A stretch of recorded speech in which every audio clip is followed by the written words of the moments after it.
عمر فاروق رضی الله عنه به ټوله شپه ګرځېد. یو ورځ یو ځینې کافران راغلي،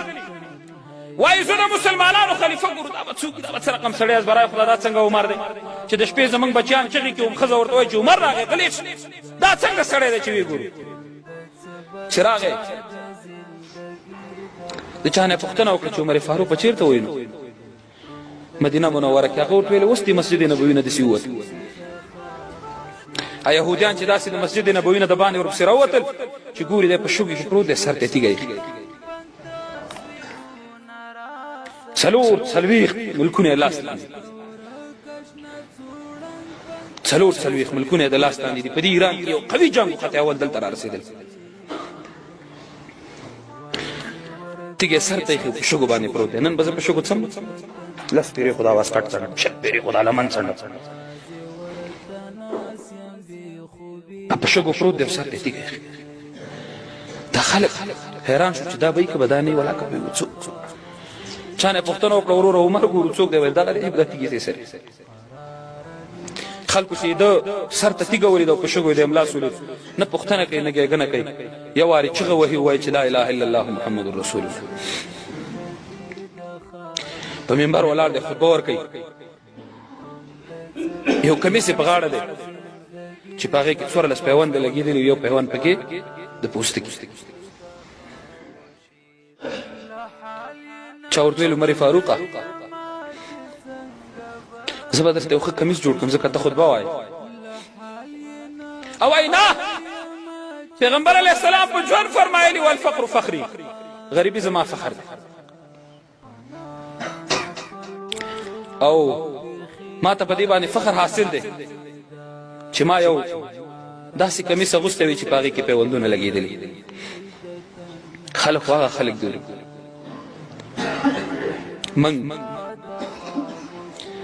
منګ به څه وکړو، تاسې به څه وکړو.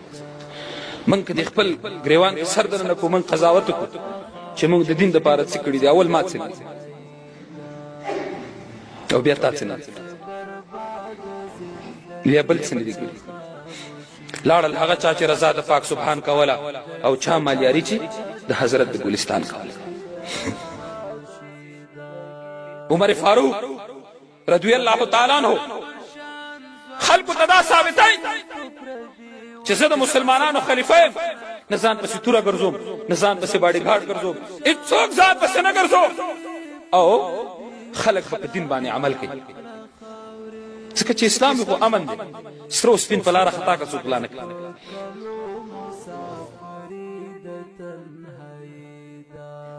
سهار جمع ته راغی، د شپې نه ظالم راغلی، په محراب کې ناست، توره په لاس، 40 صفه د مسلمانانو عمر فاروق رضی الله عنه پسې ولاړ دي، د سهار جمع ورکوي. د خلیفه بادشاه دا به جمع ورکوي. نن بادشاهان په مونږ نه پوهېږي، نن چې څونه اسلامي بادشاهان دي په اسلامي ملکونو کې په مونځ نه پوهېږي، په کلمه نه پوهېږي، په بسم الله الرحمن الرحیم نه پوهېږي. بسم الله الرحمن الرحیم دی به څه د مسلمانانو خلافت وکړو، دی به څه د مسلمانانو مشري وکړه، او دی به څه مسلمانان په ځان باندې راغونډ. عمر فاروق رضی الله عنه پسې 40 صفه مسلمانان ولاړ دي. دی چې کله په اول رکعت ودرېد، الحمد اخلاص کړه سورت فاتحه، تیاره وه په جومات کې چې څنګه یې سورت شروع کړ، دا ظالم را پاڅېده او په عمر فاروق رضی الله عنه د تورې ګزار. فورا دی چې په ځان پوه شو چې ولوېد، عبدالرحمن ابن عوف رضی الله عنه او نور صحابه کرام ولاړ دي. فورا یو صحابي دغه په ځای مانځه ته وړاندې کېږي او نور صحابه دی په شا کوي. راځه خبرې د هغه چا کوه چې چا ووهه دی څه شو. هغه 40 مسلمانان نور په توره وواله او ځان ته یې د صفونو کې لاره وکړه، او کله چې د جومات اخري سر ته راورسېد ځان ته یې توره کېښوده او د پاسه پېڅنډه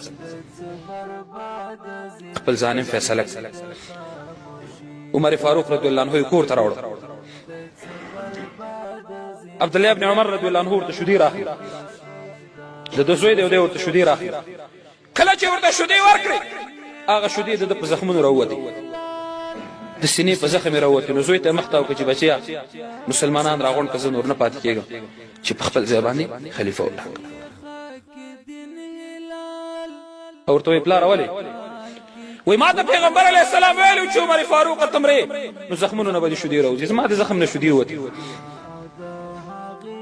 زه نور پاتې کېږم نه یو صحابي دی دی په اسمان سپور دی تللی دی حکیم راولي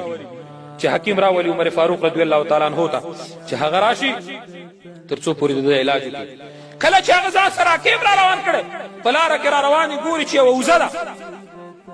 او هغه وزه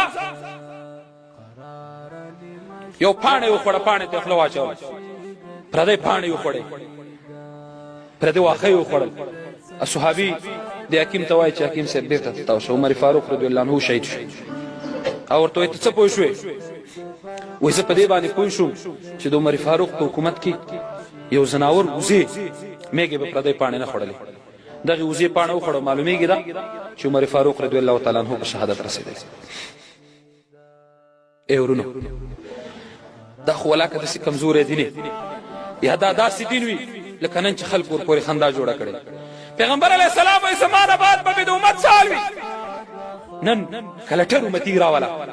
په شواروز کې تا څو پیرې په پیغمبر علیه السلام درود ویله ته خدای ته رسول دی ته دین دی ته وجدان دی تا څو پیرې درود پې ویلې ورشئ قرآن کریم وګورئ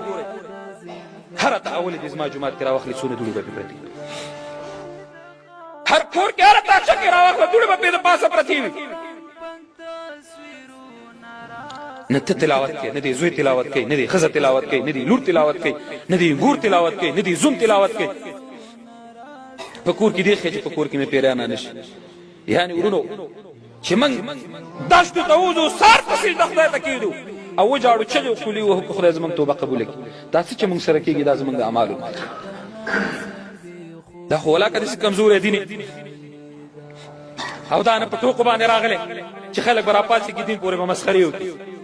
پیغمبر علیه الصلاة والسلام په زمانه کې یو صحابي دی خلکو به ترې کرکه کوله غټې غټې دانې وې په دې مخ باندې تورې شونډې وې اسلام وایي چې تور او سپین او شین او خړ دانه هغه څوک ان اکرمکم عند الله اتقاکم چا کې چې تقوا موجوده وي خدای ته هغه کار احمد محمود تور سپین قومدار بے قومه پیسې بے پیسې مالدار غیر مالدار بربند ملبس دا ټول ان اکرمکم عند الله اتقاکم خدای وایي ما ته تقوا معتبره ده چې چا کې تقوا موجوده وي زموږ ځینې خلک هغه همدردي نه لري هغه کې همدردي موجوده نه